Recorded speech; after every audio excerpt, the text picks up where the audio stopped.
Bismillahirrahmanirrahim. Assalamualaikum warahmatullahi wabarakatuh. Alhamdulillah. Wassalatu wassalamu ala rasulillah. Wa ala alihi wa ashabihi wa mawala. Wa ba'd. Anak-anakku sekalian, para santri di Ma'had Tahfidz Quran, Tarbiyah Sunnah, Selacau, Batu Jajar, Bandung Barat. Kembali kita berjumpa melanjutkan bahasan fiqih salat, terutama membahas kesalahan-kesalahan di dalam salat. Ini perlu untuk kalian karena kalian semua calon-calon imam. Imam nggak boleh salah salatnya. Maka santri semua wajib hadir, termasuk juga para musyrif. Musyrif ada yang tidak hadir? Hadir semua atau tidak hadir semua malah? Ada yang tidak hadir ya. Ngapain kalau musyrif tidak hadir di kamar? Apalagi musyrif ketika jadi imam banyak yang salah gerakan. Ada yang masih isbal. Kalau ada yang masih isbal, tegur. Menutupi mata kaki. Itu jadi perhatian. Nanti musyrif diwajibkan hadir.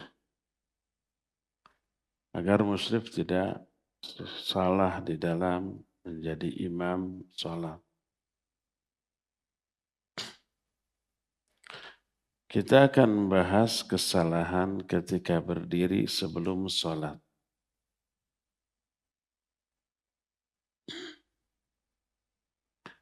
Salah satu di antara kesalahan imam, dan bahas imam dulu, di dalam sholat adalah al-wuqufu tawil wa du'a qabla takbiratul ihram wal hamhamah bi kalimatin la asla laha au biqira'ati suratin muayyanah. Kesalahan pertama imam berdiri lama sebelum takbiratul ihram. Baik itu berdoa atau waswas atau membaca ayat-ayat tertentu di dalam Al-Quran. Membaca dulu surah Al-Falaq, An-Nas, dan itu dilakukan secara rutin atau ta'awudz dulu. Maka berkata para ulama, di antaranya disebutkan oleh Syekh Masyhur Hasan Salman, wa min akhta'i katsiri minal a'immah al-wuqufu tawil qabla takbiratul ihram. Di antara kesalahan kebanyakan imam adalah berdiri lama sebelum takbiratul ihram. Wa sababuhu, adapun sebabnya ada beberapa. Pertama, immal waswasah bitalaffudhi bin niyat wa yuqarriruha wa yukhti fiha hatta tastaqima biza'mihi. Pertama mungkin waswas ketika melafazkan niat. Terus diulang-ulang. Merasa salah, diulang lagi. Merasa belum mantap, belum pas hati dan ucapannya diulang lagi sampai dia merasa klop menurut anggapannya. Sampai setelah takbir panjang Allahu Akbar, makmum juga sudah ikut takbir. Ternyata dibatalkan lagi. Salah atau pas, nggak pas. Padahal makmum sudah takbir. Ada yang begitu? Ada. Atau wa imma li qiraati adiyah mukhtara'ah la asla laha. Atau dengan membaca doa-doa yang diada-adakan yang tidak ada asalnya dari Nabi SAW. dengan membaca Allahumma ahsin wuqufana baina yadaik wa la tukhzina yawmal ard alaik. Ya Allah, baguskan berdiri kami di hadapan Engkau dan jangan Engkau hinakan kami pada hari kiamat nanti. Isi doanya bagus. Tapi dari mana doa ini? Entah dari mana. Yang jelas bukan dari Nabi, bukan dari para sahabat, entah dari mana. La aslalahu, tidak ada asalnya. Atau dengan mengatakan aqamahallahu adamah, atau waja'alana min salihi ahliha, atau dengan doa-doa yang lain. Maka semua itu tidak ada asalnya. Atau imam sebelum sholatnya membaca kebanyakan surah Al-Falaq dan An-Nas. Qul a'udzu birabbil falaq atau qul a'udzu birabbin nas. Atau membaca ta'awudz. A'udzu billahi minasyaitonir rajim. Atau Rabbi a'udzu bika min hamazatis syayatin wa a'udzu bika rabbi ayyahdurun. Ta'awudz dulu. Padahal ta'awudz hanya diperintahkan ketika mau membaca Al-Quran. Fa idza qara'tal Al-Quran fasta'id billah. Kalau baca Al-Quran ada perintahnya. Kalau mau sholat nggak ada perintah ta'awudz. Lalu mereka gunakan otak, akal. Kan setan datang untuk menggoda kita ketika akan sholat. Iya betul. Dan dia tergoda. Salah satu bukti tergoda, dia melakukan sesuatu sebelum sholat secara rutin yang tidak dilakukan oleh Nabi SAW. Jadi bukan ta'awud, karena Nabi tidak ta'awud sebelum sholat, para sahabat juga tidak. Maka yang sudah kita bahas, Nabi SAW idza qumta ila shalah, apabila kamu sudah berdiri hendak melakukan sholat, fakabbir, langsung takbir. Tidak membaca doa dulu, ta'awudz dulu, melafazkan niat terlebih dahulu, dan itu dibahas di dalam hadis tentang al-musi'u sholatahu, orang yang salah sholat. Sudah sholat diperintah, sholat lagi, kamu belum sholat 3 kali. Lalu setelah 3 kali diajari, idza aqamta ila shalah fakabir. Kalau kamu sudah berdiri sholat, maka takbir langsung. Jangan baca apa-apa dulu. Nah, selain imam ada juga yang salah dari kalangan makmum. Disebutkan wa kadzalika qaulul mu'minin inda amril imami bi taswiyatis sufuf sami'na wa ata'na ghufranaka rabbana wa ilaikal masir. Ketika imam menyuruh diluruskan safnya, sawu sufufakum, atau istawu wa'tadilu wastaqimu, atau dengan bahasa Indonesia, tolong luruskan, rapatkan safnya. Makmum ada yang menyambut dengan mengatakan sami'na wa ata'na ghufranaka rabbana wa ilaikal masir. Atau dengan mengatakan Allahu Akbar kabira wa ana bika mustajir. Atau ketika imam menyatakan istawu yarhamukumullah, dijawab alaina wa alaikum rahmah. Atau dengan mengatakan yahdina wa yahdikumullahu ila sirati mustaqim. Atau yang lain-lainnya. Sehingga dikatakan wa ghairu dzalika minal ad'iyah allati lam tarid fi haditsin sahihin aw hasanin bal wala fi dha'ifin wala maudhu'. Atau dengan doa-doa lain yang tidak diterangkan baik dalam hadis yang sahih atau yang hasan, bahkan hadis yang dhaif, hadis yang palsu pun tidak ada. Berkata Ibnu Razzuq dalam kitab yang judulnya Umdatul Murid fil Bid'ah, Kata beliau, ta'ammaqal imam fil mihrab wa tulu qiyamihi qabla al-ihram wa dukhuluhu fi qabla istiwa'i sufuf wa qira'atuhu bithaniyah bi atwal minal ula kulluhu bid'ah. Ini kata ulama Syafi'iyah. Imam pertama masuk ke dalam mihrab. Terus berdiri lama sebelum takbiratul ihram. Atau kadang-kadang memulai sholat sebelum saf lurus, sempurna. Atau di rakaat kedua membaca surat yang lebih panjang daripada rakaat pertama, kulluhu bid'ah, semuanya bid'ah.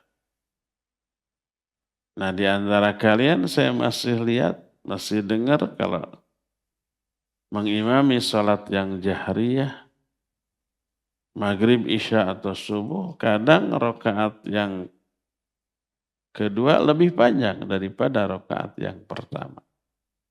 Ini salah satu di antara kesalahan. Rakaat pertama secara umum harus lebih panjang daripada yang kedua, kecuali dalam sholat yang dicontohkan oleh Rasul sallallahu alaihi wasallam yang mungkin rakaat kedua lebih panjang. Seperti sholat Jumat atau sholat Id, rakaat pertama surah apa? Al-A'la. Rakaat kedua surah Al-Ghasyiyah. Panjang mana Al-A'la dengan Al-Ghasyiyah? Al-Ghasyiyah lebih panjang, dikit. Gak apa-apa, itu dicontohkan oleh Nabi SAW. Terus ada satu kitab Nuzul Al-Masjidu fil Islam ketika menjelaskan kesalahan-kesalahan orang dalam sholat terutama imam.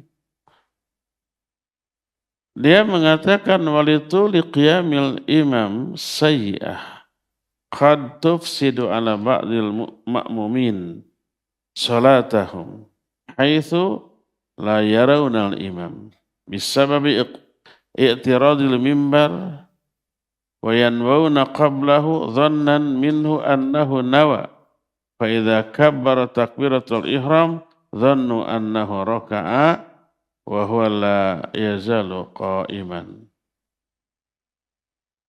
Lamanya imam berdiri mengandung keburukan. Kadang-kadang merusak sebagian makmum, merusak salat mereka. Karena makmum tidak melihat imam. Mungkin karena terlalu di belakang, masjidnya besar, jamaahnya banyak, atau di pinggir kiri dan di pinggir kanan terhalang oleh mimbar, imam tidak kelihatan.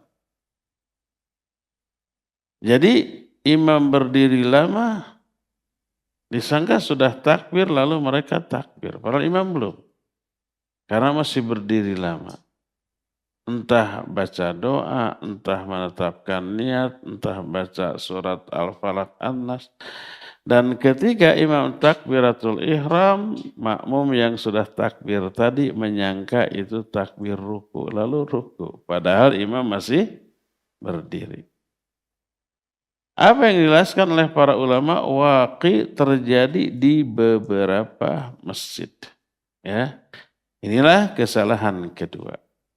Jadi kesalahan pertama imam berdiri lama sebelum takbiratul ihram, baik menetapkan niat yang dianggap mantap ataupun membaca ayat ataupun membaca doa yang tidak ada contohnya. Yang kedua, jawaban makmum terhadap imam yang mengatakan istau yarhamukumullah atau sawu sufufakum, lalu dijawab dengan doa-doa yang tidak ada asal. Ketiga, ghallat fi nutqi Allahu Akbar fi takbiratul ihram wa takbiratul intiqal. Kesalahan ketika takbir, mengatakan Allahu Akbar. Ini baik makmum ataupun imam, perhatikan. Termasuk muadzin atau yang qomat. Wa min aghladhi ba'dil a'immah idkhalul hamzah istifham ala lafzil jalalah fayaqul Allahu Akbar. Kesalahan pertama imam atau juga makmum. Ketika mengucapkan takbir memasukkan hamzah istifham. Sebelum lafaz Allah dengan mengatakan Allahu Akbar. Hati-hati. Jadi karena ingin mantap, A-nya panjang. Allahu Akbar. Kalau A-nya panjang, berarti memasukkan huruf alif atau hamzah sebelum Allahu Akbar. Ada dua. Jadi Allahu Akbar. Dua A ini disatukan jadi panjang. Allahu Akbar. Lafaz panjang A menunjukkan ada dua A. Allahu Akbar. Alif yang pertama disebut alif istifham. Istifham itu kata tanya. Artinya apa? Apakah? A'anta muslim? Apakah engkau seorang muslim? A'anta talib? Apakah kamu seorang talib? Gitu kan? A-nya itu artinya apa? Apakah? Allahu Akbar apa artinya? Apakah Allah itu maha besar? Dan kata tanya tersebut menunjukkan syak. Keraguan-raguan. Apakah Allah itu maha besar? Enggak ya, kan gitu. Dan ini kalimat kufur. Kalau orang mengetahui maknanya dan sengaja melakukannya bisa kufur. Karena meragukan kebesaran Allah. Tapi kalau orang mengatakan itu karena kebodohan, maka dimaafkan, tapi tetap salah. Atau yang kedua, panjangnya itu pada akbarnya. Allahnya pendek. Allahu Akbar. Sama itu juga keliru, salah. A-nya dalam akbar menunjukkan istifham juga. Allahu Akbar. Maknanya Allah. Apakah Allah maha besar?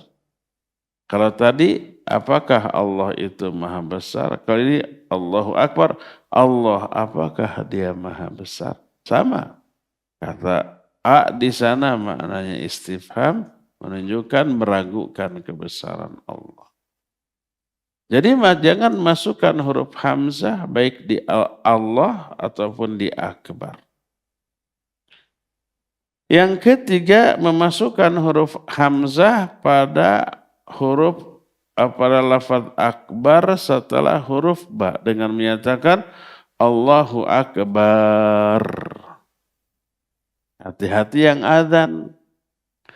Ada yang adzan Allahu Akbar, Allahu Akbar. Ada yang begitu? Ini menunjukkan kebodohan orang yang adzan itu. Bodoh tentang tajwid. Bodoh juga tentang makna. Bahaya. Karena apa? Kalau ba-nya panjang Allahu Akbar, maka akbar itu jamak dari kabar. Kabar jamaknya akbar. Apa makna kabar? Maknanya tobel. Tobel itu alat musik yang dipukul. Genderang apa? Tambur. Pernah lihat marching band? Ada yang digandong di depan dipukul. Dum, dum, dum. Apa bahasa kitanya? Tamburnya. Bahasa Arabnya tabel atau kabr. Jamaknya akbar.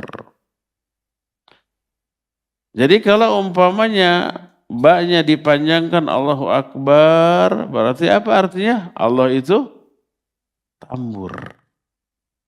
Dan ini kalimat kufur. Maka dikatakan di dalam Satu kitab namanya Intisarul Faqiril Salik litarjihi madhabil Imam Malik, dikatakan bahwa idkhalu alif ba'dal ba wa qabla ra fayaquluna akbar fayakunu jam'u kabr masdar wa jam'u kabr wa jam'uhu akbar wa huwa tabl wa kilahuma kufrun. Memasukkan huruf alif setelah ba sebelum ra sehingga dikatakan akbar, maka menjadi jamak dari kabr, maknanya tabl, maknanya tambur. Dan ini kufur. Berkata Imam An-Nawawi rahimahullah. Imam An-Nawawi salah seorang ulama bermadhab Syafi'i. Beliau jelaskan dalam kitab Al-Majmu' Syarah Al-Muhadzab. Kata Imam An-Nawawi, al-madhab as-sahihul masyhur annahu yustahabbu an ya'tiya bi takbiratul ihram bi sur'ah wa la yumidduha. Madhab yang sahih, yang masyhur, maksudnya madhab Syafi'i, karena beliau bermadhab Syafi'i. Bahwa disunnahkan untuk mengatakan takbiratul ihram secara cepat dan tidak memanjangkannya. Allahu Akbar langsung. Nggak boleh ada yang dipanjangkan, baik A-nya dalam Allah atau A dalam Akbar atau barnya. Tidak boleh Allahu Akbar atau Allahu Akbar atau Allahu Akbar. Nggak ada yang dipanjangkan. Berkata Imam Syafi'i rahimahullah, yang dikutip juga oleh Imam An-Nawawi, yarfa'ul imamu sautahu bitakbir wa yumidduhu min ghairi tamtin wala tahrif. Imam mengeraskan suara takbir, memanjangkannya tanpa tamtid, tanpa tahrif. Berkata Imam An-Nawawi, wa qala ashabuhu, telah berkata sahabat-sahabat Imam Syafi'i. Arada bitamtid al-mad, wa bitahrif isqatu ba'dil huruf karra min akbar. Yang dimaksud tamtid yaitu terlalu memanjangkan. Yang dimaksud tahrif artinya membuang salah satu huruf seperti ra dalam akbar dibaca Allahu Akbar. Atau yang lebih parah, ra-nya diganti dengan waw Allahu Akbar. Atau dengan huruf-huruf lain yang bisa merubah dari makna dari takbir itu sendiri. Maka ini kesalahan yang super fatal. Tidak boleh dilakukan karena apabila mengucapkan secara salah, merubah arti, dan bila dilakukan secara sengaja dan faham maknanya bisa berakibat kufur. Karena sengaja menyatakan Allahu Akbar maknanya apakah Allah Maha Besar? Atau Allahu Akbar, Allah itu tambur dan pelakunya paham artinya dan sengaja melakukannya, kufur dia. Adapun kalau orang melakukan itu karena kebodohan, maka dimaafkan. Tapi tetap salah, dia berdosa karena tidak belajar. Kesalahan berikutnya adalah wa minal ghalat fi hadzal bab hadfuha lafdzul jalalah wa ibdalu hamzah akbar bil waw ka qaulihi Allahu Akbar. Di antara kesalahan dalam bab ini adalah membuang huruf ha pada lafdzul jalalah, pada lafaz Allah, dan diganti dengan huruf waw Allahu Akbar. Orang-orang awam bisa terdengar begitu, Allahu Akbar. Baik ketika obrolan Allahu Akbar, kedengarannya wakbar, haknya diganti dengan wa. Harusnya Allahu Akbar, terdengar Allah wak. Akbar. Haknya dibuang. Alifnya dibuang, diganti dengan wa. Jadi Allahu Akbar. Tadinya Allahu Akbar. Hu dan a-nya dibuang. Diganti dengan waw, Allahu Akbar. Dan ini dilakukan baik dalam takbiratul ihram ataupun dalam takbir intiqal atau takbir perpindahan. Maka ini keliru. Berkata Abu Hurairah radhiyallahu anhu, bahwa Rasul alaihi salatu wassalam bersabda bahwa Rasul SAW ketika salat kana idza arada ayasjuda kabbara thumma yasjudu wa idza qama minal qa'dah kabbara thumma qama. Nabi SAW apabila beliau mau sujud takbir lalu sujud.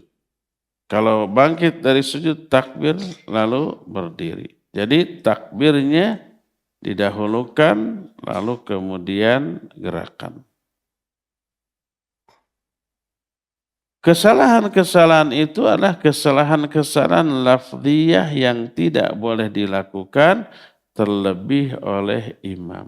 Terlebih imamnya itu lulusan ma'had tahfidzil Quran. Maka sejak saat ini kita akan belajar tata cara sholat yang benar dari gerakan-gerakan. Jangan sampai keluar dari sini masih salah karena nggak paham. Bukan nggak diajari, tapi pas membahas masalah ini nggak pada hadir. Termasuk musrif, nanti di absen musrif wajib hadir. Muslim ketika mengimami cara duduk, aduh salah. Kelihatan nggak pernah diajari, nggak pernah belajar. Sebagian nggak semuanya ya. Inilah beberapa kesalahan ketika berdiri sebelum takbiratul ihram. Kesalahan karena membaca doa dulu, niat dulu, surat tertentu dulu sebelum takbir. Kedua, kesalahan ketika melafazkan takbir dengan menambahkan huruf hamzah di beberapa lafaz. Baik dalam lafaz Allah ataupun akbar ataupun akbar. Semuanya kesalahannya sangat fatal ya. Cukup sampai di sini pagi ini. Sekarang kita masuki tanya jawab apabila ada pertanyaan dari para santri atau musyrif, silakan. Cung yang mau nanya. Raja, kasih ini nih.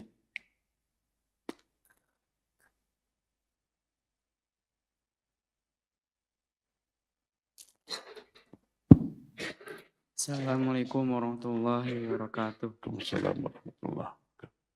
Nama Ana Sultan dari Margasi. Ustaz izin menanya. Ketika sedang safar di bulan Ramadan, kita kan dikasih rukhsah untuk membatalkan puasa. Dan kita masih kuat untuk puasa sampai akhir. Dan mana yang lebih baik, apakah membatalkan puasa atau puasa full sampai akhir? Ya. Iya. Ketika saum Ramadan terus kita safar maka boleh kita berbuka. Faman kana minkum maridun aw ala safarin fa iddatun min ayyamin ukhra. Siapa di antara kalian yang sakit atau safar, boleh berbuka tapi nanti diganti di hari-hari lain. Apakah kalau kita sakit atau safar, tapi kuat? Walaupun umpamanya saum kuat, apakah lebih baik saum atau lebih baik buka? Iya, tergantung sakitnya dan tergantung safarnya. Kalau sakit di bawah saum tidak berpengaruh. Mau saum mau tidak, penyakitnya itu tetap tidak cepat sembuh, tidak lebih lambat, tidak tambah parah. Maka lebih utama melanjutkan saum. Kecuali kalau harus minum obat. Kalau minum obat nggak diminum dapat semakin parah, maka harus berbuka. Kalau saum penyakitnya tambah parah, maka berbukalah. Lebih utama berbuka, bahkan bisa wajib berbuka. Kalau saumnya memperparah sakitnya bahkan beresiko mati, wajib berbuka. Minimal sunnahnya berbuka. Tapi kalau sakitnya tidak dipengaruhi oleh saum, umpamanya sakit batuk biasa, dan tidak harus minum obat. Minum obatnya 2 kali sehari, bisa sahur dan buka, yangnya tidak. Maka di bawah saum tidak masalah, maka saumlah. Ada bisul nabujur. Sakit enggak? Sakit. Kalau dibawa saum tambah sakit tidak? Tidak, tetap aja. Maka tetaplah saum. Kutil, panu itu penyakit bukan? Penyakit kulit. Di bawah saum tambah banyak enggak? Enggak, tetap aja. Maka tetap saum.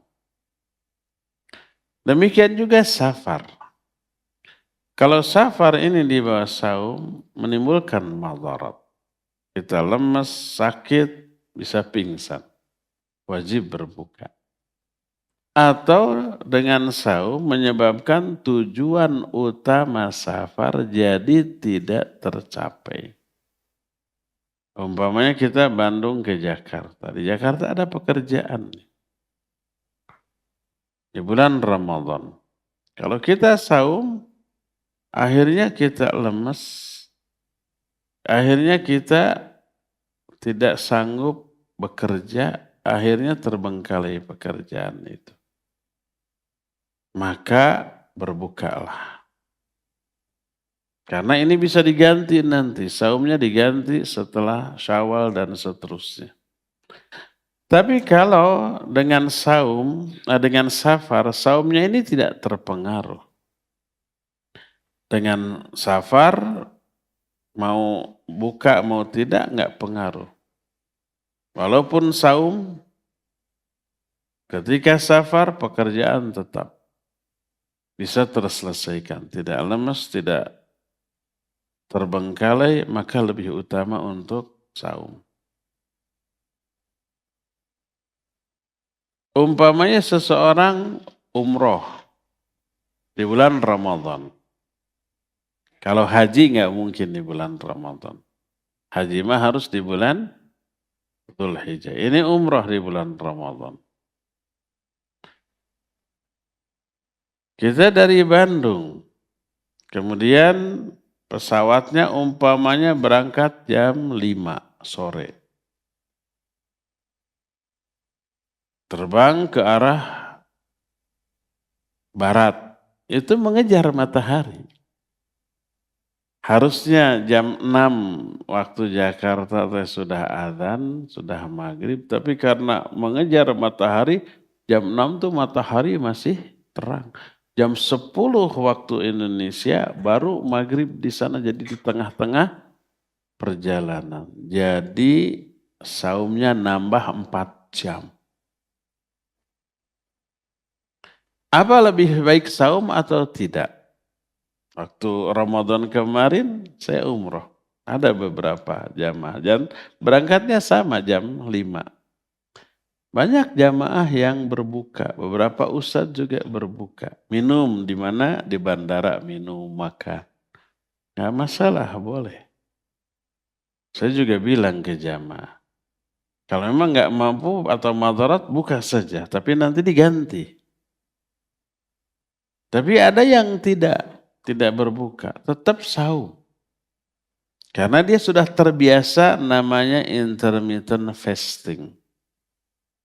Artinya apa ya?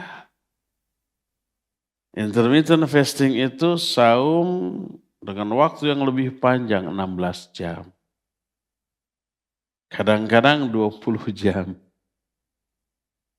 Seperti saya intermittent fasting 20 jam. Kalau umpamanya maghrib makan maksimal jam 8 sudah. Sahur itu hanya minum air 2 gelas sudah nggak makan apapun. Buka lagi jam 6 pas maghrib baru makan. Dari jam 8 malam nggak makan apapun kecuali air putih waktu sahur. Makan lagi jam 6. Berapa jam itu? Dari jam 8 sampai jam 6 berapa jam? 22 jam. Lapar haus nggak kalau awal-awal ya, tapi kalau sudah terbiasa enggak.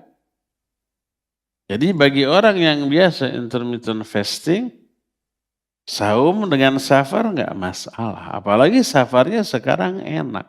Dari sini ke Jakarta tidur. Pakai mobil enak ber-AC. Tidur, nggak kerasa lapar, nggak terasa haus, nggak terasa capek. Sampai di bandara, langsung masuk hotel, tidur lagi. Nah terus paling ada kesibukan waktu check-in ke pesawat, waktu boarding. Sampai di pesawat duduk tidur lagi.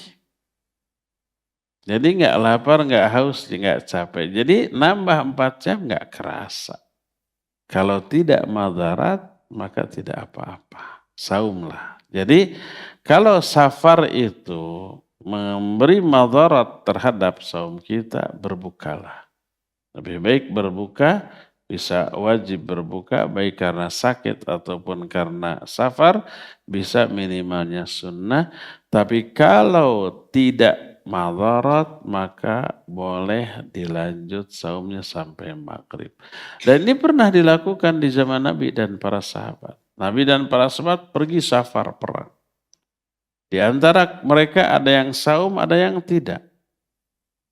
Yang tidak saum tidak mencela yang saum tidak menyalahkan yang tidak saum. Tergantung kondisi dari masing-masing orang ya. Wallahu a'lam bishawab. Ada lagi pertanyaan? Kasih.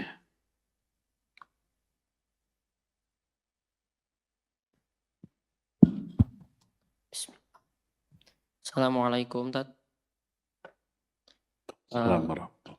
Kenzi dari Lembang. Tat izin bertanya, bagaimana jika kita sedang sholat sunnah sendiri di masjid umum? Kemudian ada seseorang yang ikut bermakmum karena ia mengira bahwa kita sedang sholat fardu. Iya, teruskan saja sholatnya. Nggak perlu ngomong, saya lagi sunat. Atau batal. Teruskan sholatnya sampai salam. Ya perlu diberitahukan. Sah nggak orang yang sholat fardu bermakmum kepada yang sholat sunat? Sah. Ada di zaman Nabi SAW ada banyak. Baik Nabi dengan para sahabat atau sahabat dengan sesama sahabat. Baik imamnya sunnah, makmumnya wajib, atau imamnya wajib, makmumnya sunnah. Boleh. Seperti contoh, Mu'adz bin Jabal itu menjadi imam di kampungnya. Suatu saat beliau di Madinah ikut sholat Isya bersama Rasul Sallallahu Alaihi Wasallam sebagai makmum, terus pulang. Ternyata di daerahnya makmumnya jamaahnya menunggu Mu'adz. Akhirnya Mu'adz datang agak malam, tapi masih belum pertengahan malam karena Isya masih ada. Setelah datang kemudian Mu'adz mengimami mereka sholat Isya. Padahal sudah sholat Isya. Sholat Isya Mu'adz bersama Rasul SAW hukumnya wajib. Itu yang wajibnya. Tapi mengulang sholat Isya hukumnya sunnah. Jadi untuk Mu'adz sholat Isyanya sunnah. Dia sebagai imam. Untuk makmum sholat Isyanya adalah sholat wajib. Atau kasus kedua, imamnya sholat wajib, makmumnya sholat sunnah. Seperti sholat tahajud. Sholat tahajud bagi Nabi SAW hukumnya wajib. Makanya beliau tidak pernah melewatkannya. Adapun untuk makmum, untuk sahabat, hukumnya sunnah. Nabi SAW sholat tahajud, sahabat bermakmum di belakang. Ibnu Abbas radhiyallahu anhu pernah menginap di Nabi SAW ikut tahajud. Demikian juga beliau sholat di rumahnya, lalu ada sahabat lewat di luarnya, terdengar Nabi sholat, langsung bermakmum di belakang, di luar, tapi terdengar. Maka dibolehkan berbeda niat antara imam dengan makmum. Jadi kalau kita sedang sholat sunat, lalu datang orang, dikira kita sholat wajib, lalu bermakmum, biarkan, teruskan saja. Keraskan takbirnya. Ternyata yang bermakmum di belakang kita, tadinya seorang nambah jadi 10 orang gitu ya. Gak masalah. Teruskan sampai dia selesai salam, lalu mereka berdiri nambah rakaat dan sholatnya sah. Wallahu a'lam. Terus ada lagi belakangnya tadi.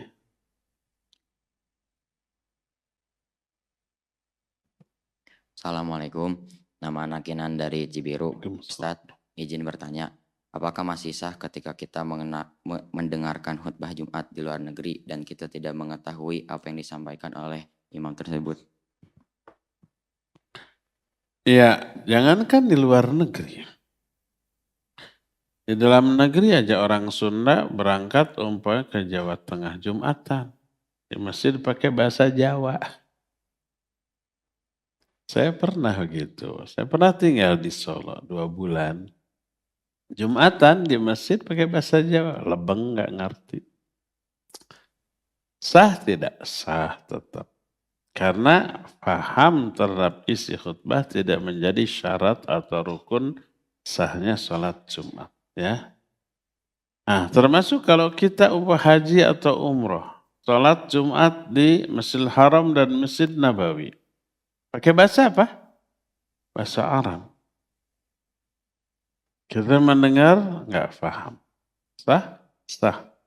Asal jangan ngobrol. Kalau jangan ngobrol, wah batal itu.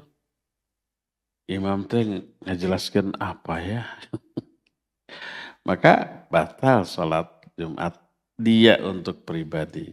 Ya, kalau walaupun tidak paham diam saja, menyimak saja ya. Mungkin ada ayat dan hadis yang dibacakan kita paham sedikit-sedikit. Nggak masalah, asal jangan bicara. Allahu a'lam. Terakhir di belakangnya tuh.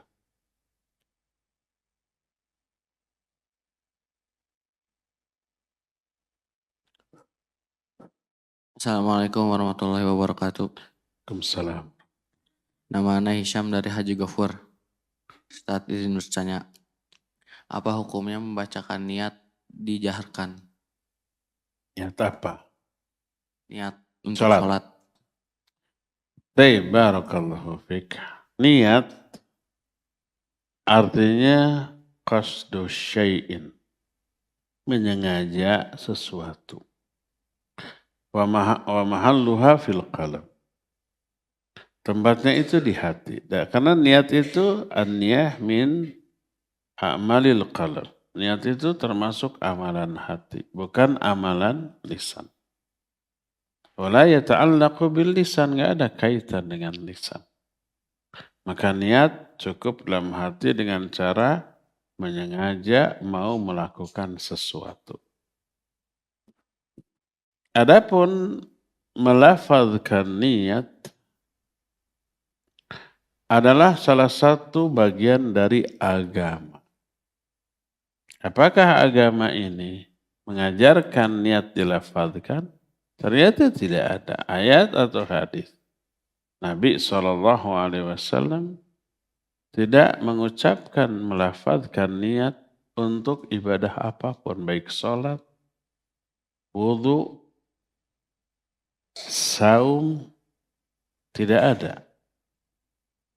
Ketika sholat beliau tidak pernah mengatakan nawaitu usolli fardhu subhi rak'ataini mustaqbilal Ka'bah di Masjidil Umar ma'al imami fulan fi mantiqati Bandung fi biladi Indonesia lillahi ta'ala. Kalau kita ya. Jadi tidak pernah. Kalau mau saum tidak pernah mengatakan nawaitu sauma godin. An ada ifad di syahr Ramadan hadihisan. Lillahi ta'ala. Kalau mau wudu tidak pernah mengatakan nawaitu raf'al hadatsil asghari kalau wudu. Kalau mandi akbari dan seterusnya. Lillahi ta'ala. Nabi tidak menjelak, tidak mencontohkan, tidak menerangkan, tidak menganjurkan. Para sahabat juga tidak. Para ulama as-salafus salih tidak. Mereka lah ikutan kita contoh. Nah, melafazkan niat pembahasnya ada di belakang-belakang. Yang menyatakan wa talafudzuha bil lisan sunnatun ada di kalangan ulama mutaakhirin. Nah, kita diperintahkan untuk mengikuti Nabi, para sahabat dan generasi as-salafus salih. Mereka tidak melafazkan niat apapun untuk ibadah apapun, baik sholat, wudu, saum ataupun yang lainnya. Adapun ketika mau umroh atau mau haji mengatakan labbaik Allahumma umratan atau labbaik Allahumma hajjan, itu bukan melafazkan niat, tapi namanya talbiyah. Niatnya tetap dalam hati. Ketika di miqat menetapkan niat dalam hati bahwa kita akan memulai umrah dari tempat itu. Setelah niat baru dikatakan itu ihram. Setelah niat lalu melafazkan talbiyah dengan mengatakan labbaik Allahumma umratan la riya'a fiha wala sumu'ah. Nah, setelah itu talbiyah terus sampai ke Mekah, sampai ke Masjidil Haram, ya. Nah, jadi itu bukan melafazkan niat haji dan umrah, tapi melafazkan talbiyah. Sebelum talbiyah sudah niat dulu di miqat. Dan itulah yang dimaksud dengan ihram. Makna ihram pengharaman. Bentuk perbuatan ihram adalah menetapkan niat untuk umrah di miqat. Dan itu di dalam hati, tidak diucapkan. Ya.